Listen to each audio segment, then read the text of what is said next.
Deadly wound healed with worldwide power. Got the deadly wound in 1798. Revelation says, and I saw one of his heads as if it had been mortally wounded, and his deadly wound was healed. And all the world marveled and followed the beast. When it's healed, the whole world follows him. And folks, I'm just here to tell you, yeah, that's kind of coming around. 1929, Mussolini, not a really good guy, friend of Adolf Hitler's, signs a Concordat with the papacy, and they get the Vatican City back. They once again have their own country. And from that time on, they've been growing in power. San Francisco Chronicle said, the Roman question tonight was a thing of the past, and the Vatican was at peace with Italy.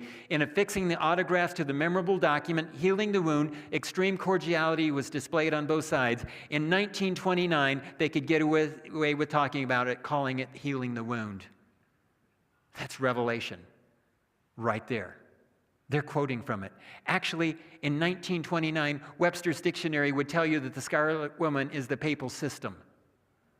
Won't say that anymore. Then you have John Paul come in, and boy, he really raises the Catholic Church up in power and authority and popularity. Look at Pope Francis, Huffington Post in 2015. But shrewdly, methodically, and with a showman's flair, the soft-spoken 78-year-old Argentinian priest named Pope Francis showed Thursday that he is running to become president of the planet. And Huffington Post was ready to endorse him as president of the world. They're not a religious group when they still existed. But, hey, that was at the UN. Putin was there. Obama was there. But the world was looking at Francis as the president of the world.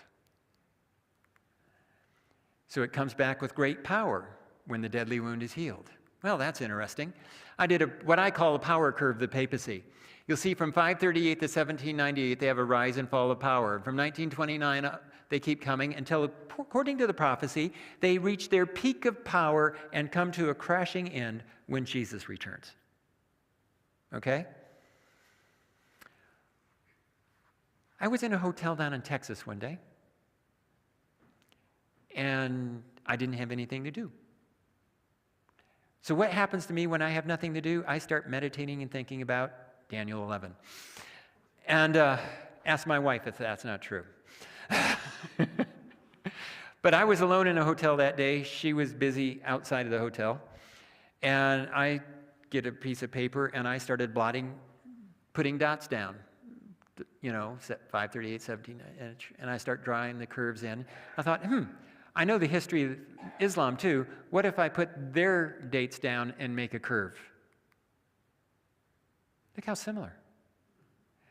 You have Arab Islam and the Crusades in the first ones. Then the Ottomans come in, they come down, and then they both come up together for one last hit.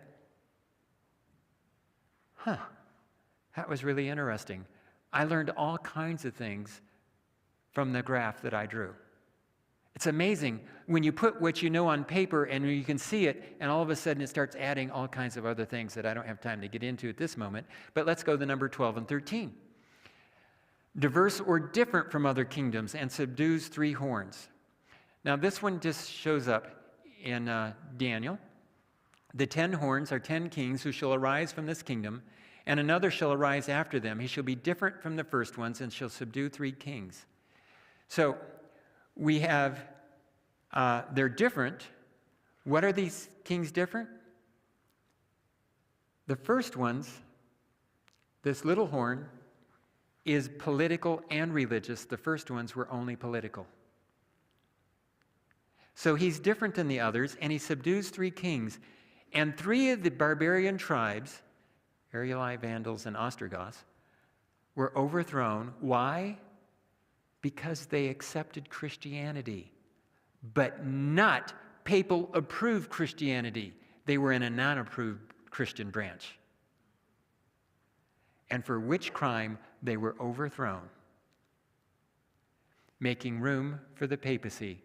It would uproot 3 and come up in their places. This is exactly what happened.